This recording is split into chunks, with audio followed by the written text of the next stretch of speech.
Hey everybody, what is going on? Hexlex here with another Master Duel video for you all. So today we're going to be doing yet another tier list, and this time I've decided to include a whopping 25 decks, which is a little bit more than I usually do, but there's actually a lot of different decks that are fairly relevant right now, and I wanted to do a tier list now that we are a little bit ways into the latest meta change with the new selection pack that brought us Therion, and I guess also Libromancer and Heroics. But most impactful from that selection pack was definitely Therion, but even more impactful in my opinion was the update to the secret pack that brought us Circular and Linkage, updates to the Mathmech and Sky Striker decks.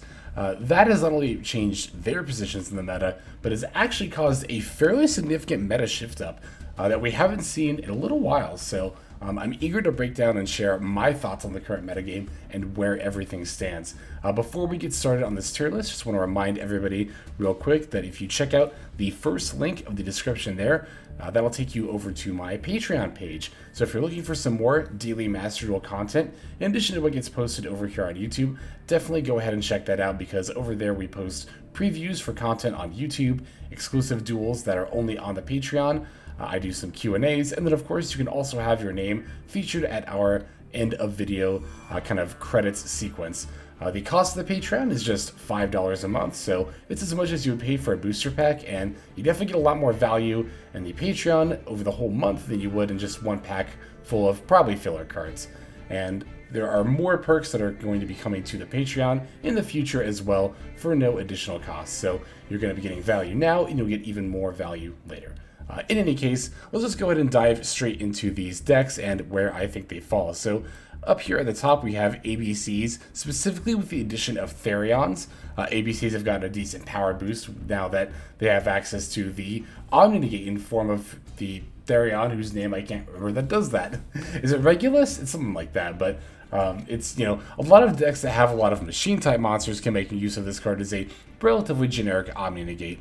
ABC was already a fairly decent deck. I would definitely have called it Rogue beforehand. And with the addition of Therions, I've run into it a little bit more often, but I haven't seen it too much more personally, and I don't think the power level boost is going to be enough to get it out of the Rogue category. So I do think even though ABC Therion is a very, very solid deck, it is ultimately going to be a Rogue deck. Now let me also explain too real quick that just because I'm putting a deck in the Rogue category does not mean that I think it's bad.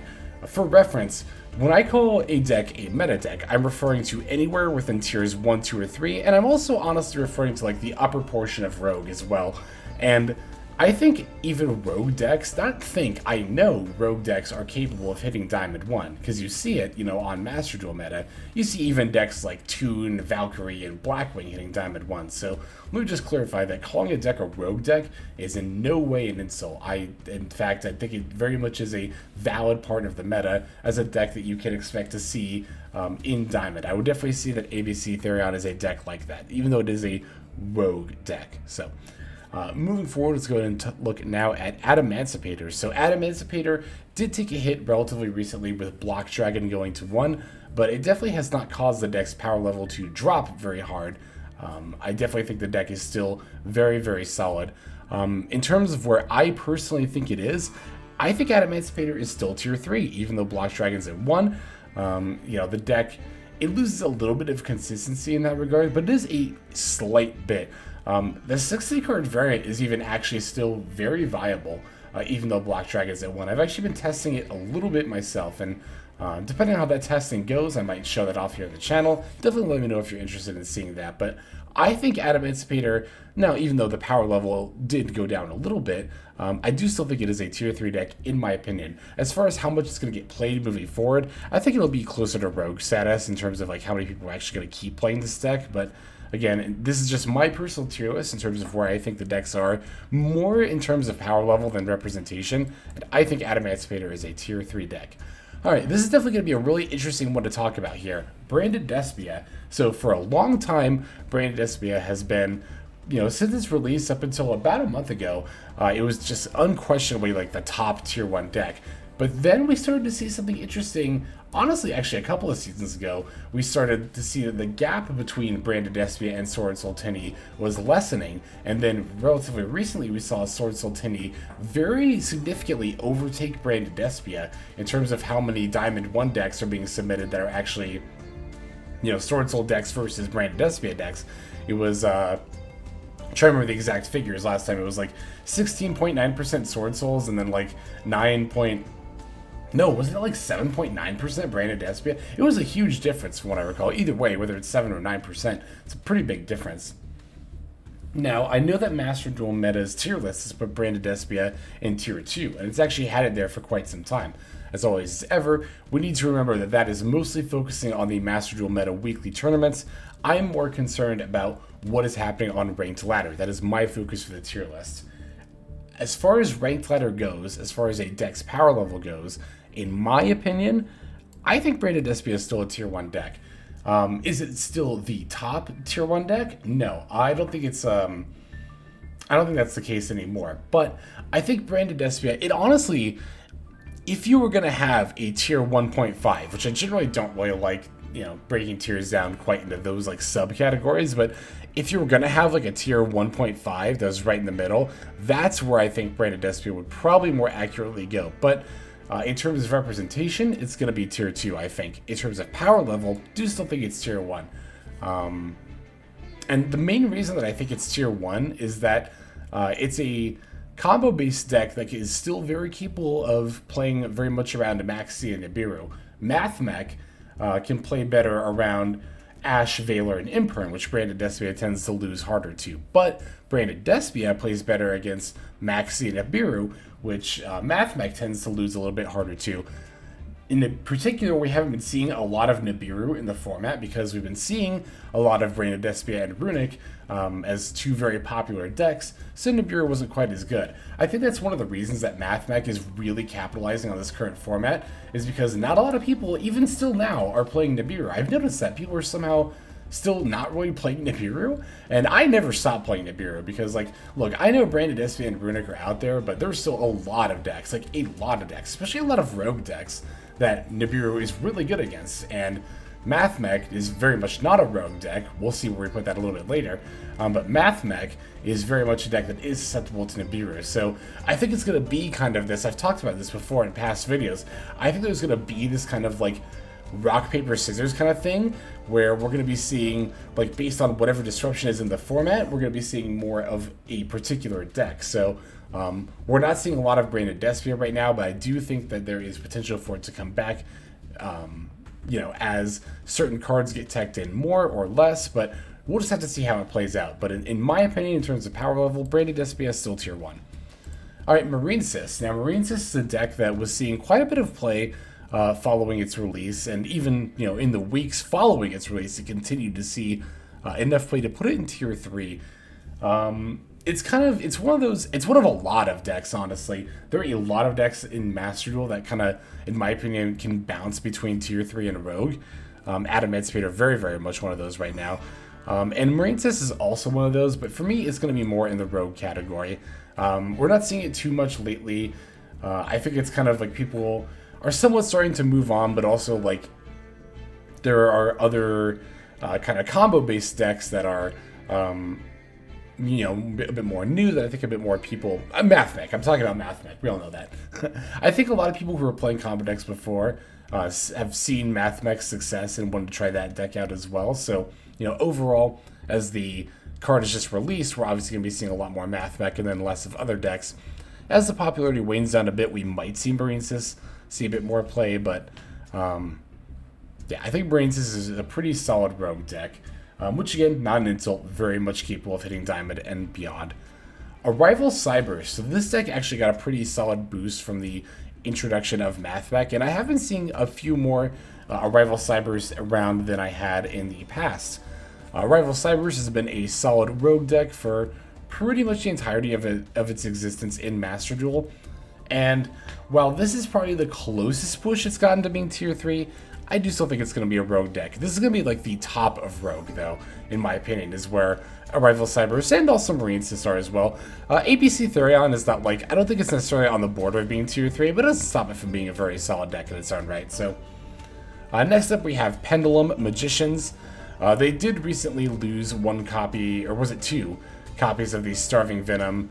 The FTK is now harder to do, I know that, but it's not impossible, it's just more difficult. But honestly, the only reason we started seeing more Pendulum Magicians is it was following the Duelist Cup, and when we're looking at more of like a global stage in terms of like a playing field, we tend to see more Pendulum Magicians because in my experience, like more OCG players tend to like playing the Pendulum Magicians. Now, even though you can still FTK with the deck, it is more difficult now, and the deck was rogue before. I'm going to say it's still just very much rogue now.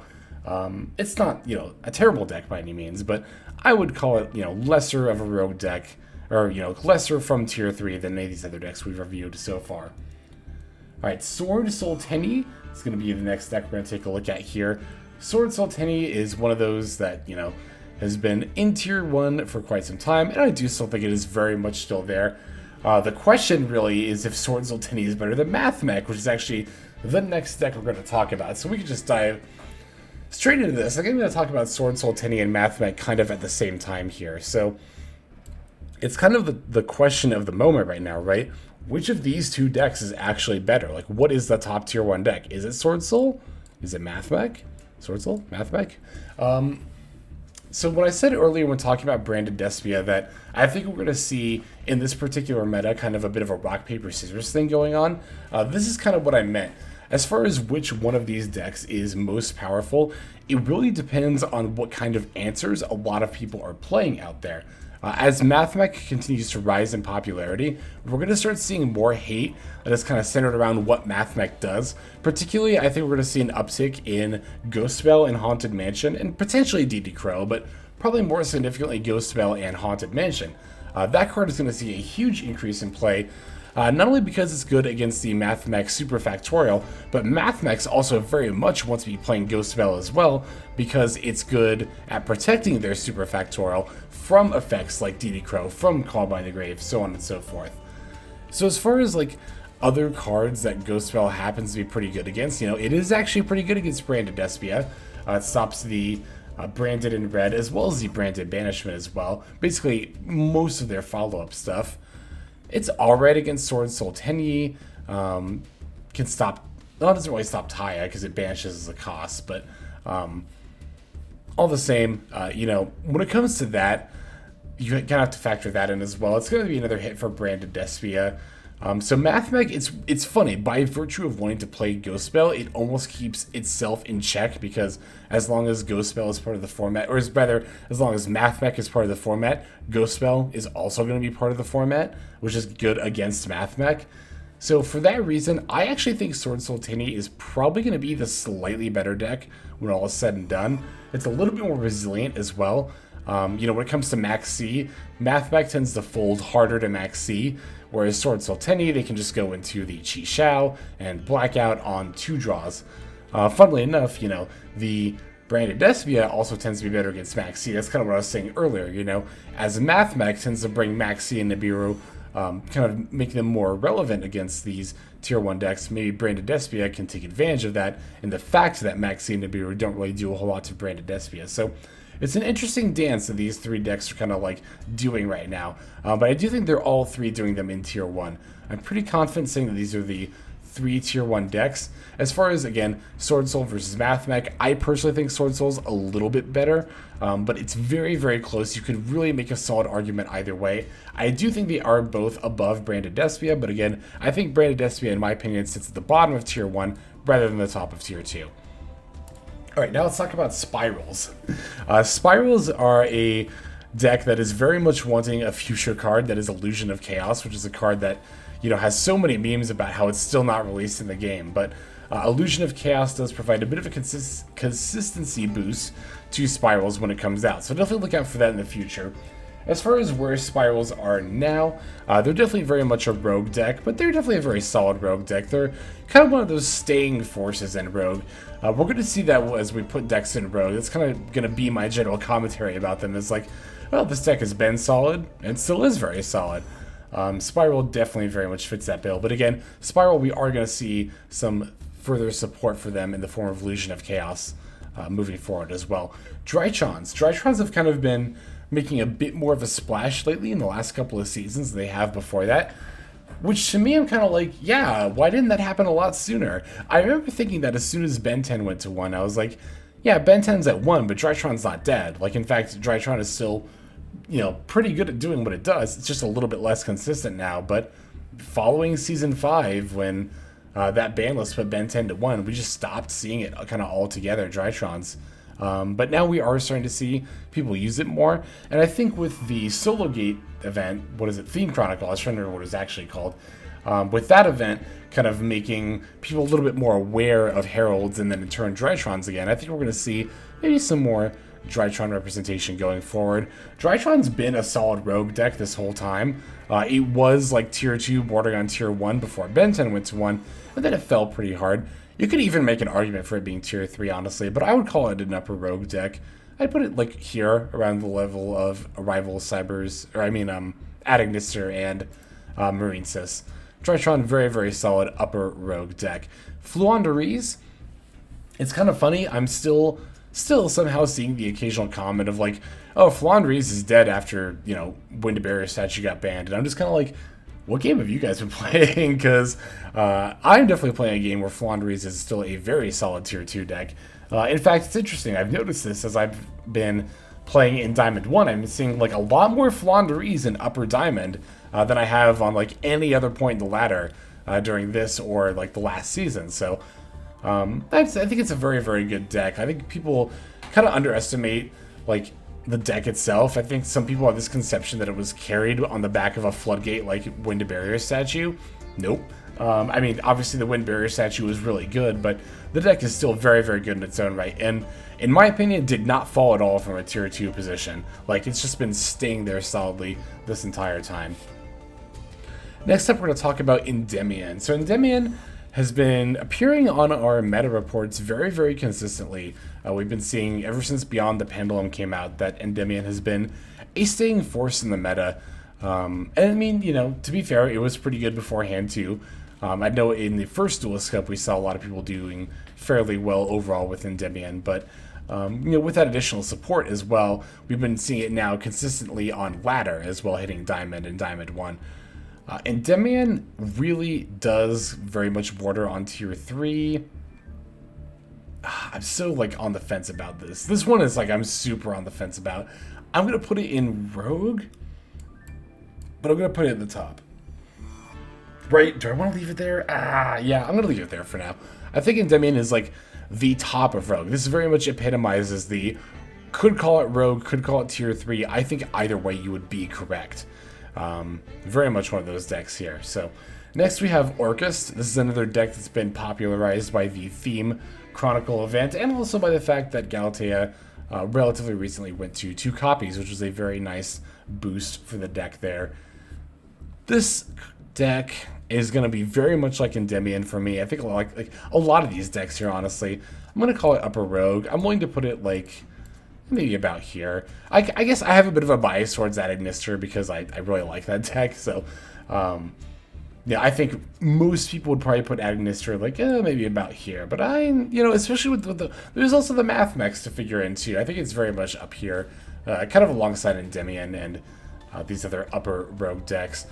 So I have Gizmecha here to represent the blind going second 8-axis deck. We all know the one that's got like Dangers and Kaijus and Gizmecha, and they go into the drag along that goes into the number 100, and that's usually how they win. You've probably played against that deck before. It's one of those decks that's like been around the entire time, but I don't think really has ever come close to breaking into tier 3. I think it's a very firmly rogue deck, which again is not a bad thing. It is still a competitive deck, it is still a solid deck, but very much firmly within the rogue category there. Next we have Eldritch. When was the last time somebody played against Eldritch? Well, I guess to be fair, I played against Eldritch a couple of days ago. But beyond that, like, I barely see this deck anymore. And it's very much because Runick has now become the floodgate deck of choice. To be fair, Runick does do a much better job of generating advantage than Eldritch does.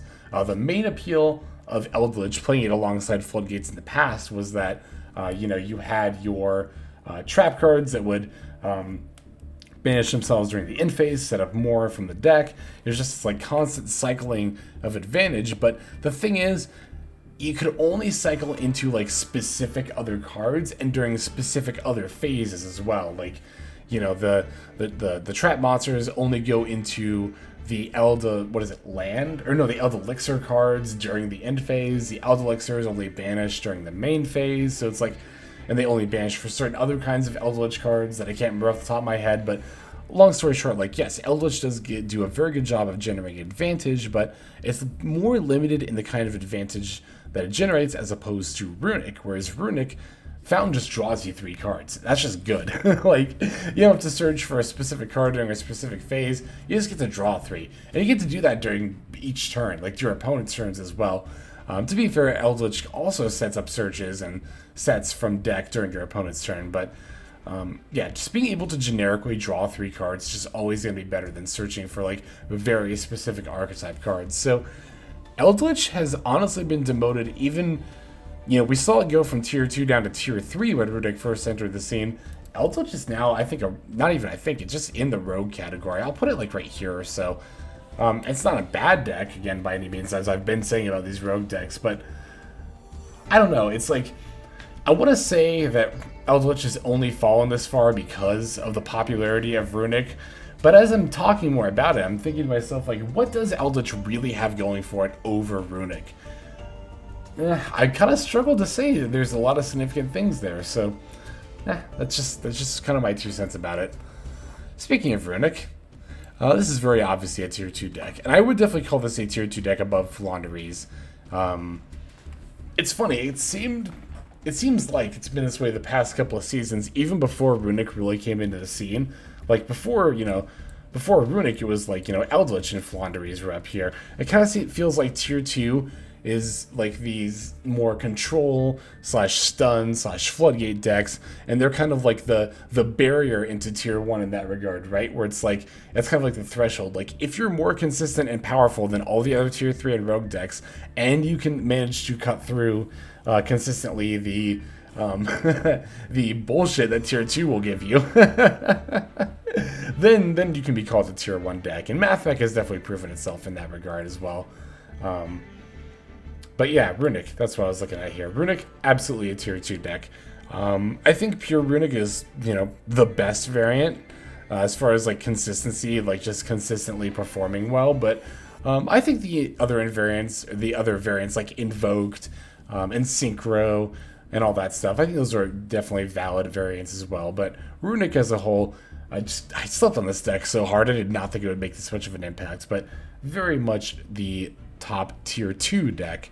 I would put it as this format. So next we have Cyber Dragons, as represented by Infinity, much like a lot of other rogue decks, like Spirals, for example. And in fact, I'm just going to drop them right next to Spiral. They've just kind of been like a staying force in rogue, where like you'll see them every now and then. They're very, very capable of hitting Diamond and Diamond 1, but they typically take a more dedicated pilot or somebody who just is very familiar with the deck to get to that point. But definitely still a very solid deck in its own right. Labyrinth. It's funny to me to still see, and I do still see this occasionally, people talk about like, oh, what are you teching against Labyrinth? And I'm like, why are we bullying Labyrinth? And teching against Labyrinth is bullying at this point, because it is very much a rogue deck. Yeah, Labyrinth is not a deck worth teching against, in my opinion. Now, to be fair, like if you're playing Cosmic Cyclones against like Runick, for example, like, oh yeah, that happens to be good against Labyrinth, but I don't think it's a deck we need to be super duper worried about. I'd honestly probably put it, I'll just put it here next to Eldritch, not just because it's like, similar to Eldritch, but this is about where I think it is power level wise as far as rogue decks go. It's very solid, and it will definitely get more powerful as it gets more support. I definitely expect it to move out of the rogue category once it gets more support, but that'll still be very determinant on when that comes in and what else we have gotten at that time. So for the time being, Labyrinth, very solid back row deck, very solid rogue deck. Sky Striker, this was another deck alongside Mathmech, of course, that got a huge boost of support recently in the form of linkage. Now, in the past, I've said a couple of different times that, like, you know, I think Sky Striker is tier 3, and then it kind of just turns out to be like a rogue deck, and sometimes it's so much of a rogue deck that it sees like almost zero play at all, but I think Sky Striker is one of many decks, like honestly pretty much all of these decks here that I have here in Rogue, where they're like kind of on the cusp of tier 3. This time, however, with linkage providing not just the ability to OTK, but a lot more consistent access to your Sky Striker Ace extra deck monsters. Yeah, Sky Striker, absolutely a tier 3 deck. I don't think it's quite tier 2. Like, I don't think it's quite going to get that high as far as like representation or honestly power level, but definitely the top of tier 3. I'm definitely not afraid to say that. Sky Striker, very, very solid, very, very good. And I like it a lot. I like being able to OTK now. I've mentioned this before while playing a Sky Striker on the channel, like during the deck profile, but the deck feels complete now. It doesn't feel like it's missing anything, but like which it definitely did before, in my opinion. So, speaking of decks that are now complete that were missing things, we've got Dinomorphia. Rexstorm came out about a month ago, well, a little over a month ago, but it was definitely a much-needed push for the deck. And honestly, Dinomorphia, in terms of not just representation, but maybe even power, is like, it's so close to tier 3. It's right next to Endymion. I'll even put it above Endymion. Like, honestly, I could really see myself, like, putting these decks here in tier 3, as opposed to just in Rogue. But, again, I say just in Rogue, but just, as I've said multiple times, this line between these two tiers here, just know that it's very, very blurred. You know, Dinomorphia very much being one of those decks that very much pushes that envelope. So, Tri-Brigade Lyralisk, it's just kind of, you know, it actually, funnily enough, was very much like, you know, higher tiered when Master Duel first came out, but I think a lot of the reason for that was because the deck was doing very well in the TCG at the time. Not that it was bad in Master Duel upon release, but I think it might have gotten maybe a tiny bit overhyped as a result. But it's, you know, it's very much been a staying force since then. I'm willing to put it like here alongside Spiral and Cybers. That's totally fine. Dragon Link. Now this deck, it's funny. I personally don't see Dragon Link like hardly at all on ladder, but that's very much like probably just my own personal experience and not like an actual representation, because we do still see Dragon Link very much represented on the ladder in terms of like decks being submitted to Master Duel meta. I just personally like never run into Dragon Link on ladder, which I know some people are like, you're lucky because the turns take forever, but it's like, whatever, it's fine. I don't have an issue with it. Dragon Link, I think, is a tier 3 deck, as it's been for quite a while now. I'd very much compare it with Adamancipator. These two decks are very solid, or very similar, rather, in terms of not just how they function, but also their power level. I'd call them very close to the same, if not nearly identical, but I think Dragon Link is just a little bit better. So, Salamangrates, they did actually, you know, being a Cybers deck, get a pretty solid power boost with the introduction of Mathmech Circular. They're able to tech a Mathmech engine with relative ease, so I'll put them here next to like Adagnister. I think they both received a fairly similar power boost, and as a result end up in similar spots within a Rogue. Heroes, you all know how much I love Heroes. I absolutely love this deck. This is the best deck of all. No, I mean, as much as I wish that were the case, it's actually just unfortunately not. But that doesn't mean it's a bad deck by any means. Very much still capable of hitting Diamond and Diamond 1, but very much a Rogue deck. And that is also going to be true of Madolches. Madolches are a little bit closer than some other decks here in Rogue. They feel like they've been like kind of teetering. I've said this for like every single Rogue deck. That's the thing about Master Duel. That's the thing that's really cool about Master Duel, is that like these decks all feel valid. Like, I don't know, it really kind of baffles me when I see people say about this current Master Duel meta that like if you don't play one of like the 5 tier 1 decks, then you can't compete. It's like, that's so untrue. That's never been true in Master Duel, mind you, by the way. I don't think that's ever been true. As I've said before, anything that I call Rogue is still very much capable of hitting Diamond 1. So, in that regard, like, these are 25 very viable decks right here, and there are even more beyond that. Now, granted, as you go further from Tier 1, yes, it will take more time, and you do have to be a bit more, like, zeroed in on knowing what the deck is and playing it, etc., but I still think that, you know, you have a very nice variety of choices here. As far as like what can get you far on ranked ladder in Master Duel. But that is going to do it for this video. Thank you for watching all the way to the very end. That super means a lot to me. You know what? I just realized, wow, I actually, I was about to go into my outro spiel, forgetting that I actually had an outro to show. Let's go figure. But yeah, that's going to do it. So let's just go and take a look at that outro now. Alright everybody, thank you so much for watching all the way to the very end of the video like this. That means a whole lot to me. Not just personally, but it's also a great way of supporting the channel as well. If you're interested in supporting the channel in other means, you can of course feel free to comment and or subscribe right here on YouTube. I'm always looking to the comments section. You guys leave some pretty awesome feedback as far as like constructive criticism goes when it comes to deck building, gameplay, channel content, all that stuff. So feel free to leave your opinion down there. I will be sure to take a look at that there. And then subscribing is going to be the best way to get notifications of when these videos drop. That does happen every day, by the way, so if you're looking for daily Master Duel content, you've come to the right place. And there are more places where you can get some daily Master Duel content. If you check out the description below, follow the top link over to my Patreon page. There for just $5 a month, which is as much as you pay for a booster pack. You'll find a lot more value than a pack full of filler over there. We've got some previews for content upcoming here on the channel. We've got some exclusive games that are only posted over on Patreon over there. We've got some Q&As, and then you can also have your name featured in this lovely credit sequence where I thank all of the people who are helping contribute over there on Patreon. It's a huge support to the channel, and it really means a lot as well. So thank you everyone who is donating that is featured here on screen. And again, you know, it's not just a pure donation, you do get some more daily Master Duel content over there just for being a part of the Patreon. But I think that's about all the time that I have for today's video. Once again, I just want to thank you so very much for sticking all the way to the end of the video. Again, it just means a lot as I do put a decent amount of work into getting these videos out every single day. But that's about all the time that I've got for now. So without further ado, this is XLex. I'm signing out, and I hope you have a fantastic day.